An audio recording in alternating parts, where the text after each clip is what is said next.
So these are two workwear families. You have the Japanese workwear family and you have the American workwear family. Each has evolved over hundreds and hundreds of years. Now the Japanese have taken specific shapes, specific fabrics, like the white knickerbocker pant has become the white knickerbocker pant of the construction worker. Like the Americans have taken duck cloth from hunting, from the military, and paired that with military jacket shapes to create workwear jackets. It is interesting how they have evolved, but it is more interesting how they have evolved distinct from each other, almost completely separately, with not a lot of overlap. Like in fact, if you were to just remove who is wearing it, you could tell exactly which family a particular workwear outfit belonged to. And that is the start of our experiment. What I'm talking about is Japanese-American fusion workwear. Now what if we hybridize them? So let's take an American work jacket and make it out of Japanese fabric.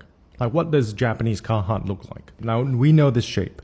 A soft corduroy collar, a duck cloth body, short length, zip closure. For the soft collar, we have a few options. Does that become Japanese fleece, Japanese fur? And what kind of fabrics do we choose for the body? Some sort of durable, hard-wearing fabric. But we have to be conscious that if we change too many elements, we lose the American reference. If we cover a song and we change the lyrics and the music, it doesn't become a cover song anymore. So we have to make some decisions. So I'll start with a Japanese corduroy. Japanese have been making corduroy for generations in this area called Shizuoka. Like incredible hand feel, beautiful luster. The design challenge is that corduroy looks like corduroy from afar. So we have to lean heavy on the visual aspect of the body fabric. That really has to announce itself as being Japanese. This is sashiori, which is like a cousin of sashiko hand stitching. What sashiori is a reinforced dobby cloth. It has this like bubbled textured appearance that looks like rice grains. And that three-dimensional texture comes into play later. And these fabrics are like tough, reinforced, like literally made to take a beating. Like they're used in martial arts uniform. They had a very brief life in workwear before polyester cotton blends became the dominant fabric for Japanese uniforms. Now the worst forms of these fabrics, 100% polyester, dyed blue instead of indigo, and not made in Japan, made elsewhere. The extreme end, it's 100% cotton, made in a traditional Japanese factory, dyed in natural indigo, and incredibly expensive. Too expensive.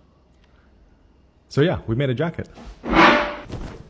We took this through an enzyme wash as well. That has deliberately faded the indigo dye. And a wash also exaggerates the texture of those rice grains. They become even more three-dimensional. And that also affects the indigo dye because the top of that rice grain gets exposed to the enzyme wash more, ends up being a lighter color than the rest of it. And this is like one of our answers to hybrid Japanese-American workwear. But there are other ways you can take this. Like what if a Japanese shape was made using Western fabrics? And you don't have to like stick in the past. You can think about a hypothetical future, like in a Blade Runner future, where you have a combination of both family trees. Or like what does a futuristic Japanese-American uniform look like? Like depending on what kind of designer you are, you will take things in a different direction. But this reflects my style. All that research, design, development, quite minimalist, quite understated. It's almost like something that's just for the wearer. But for something so understated, it deals with very big conceptual ideas, historical, cultural ideas.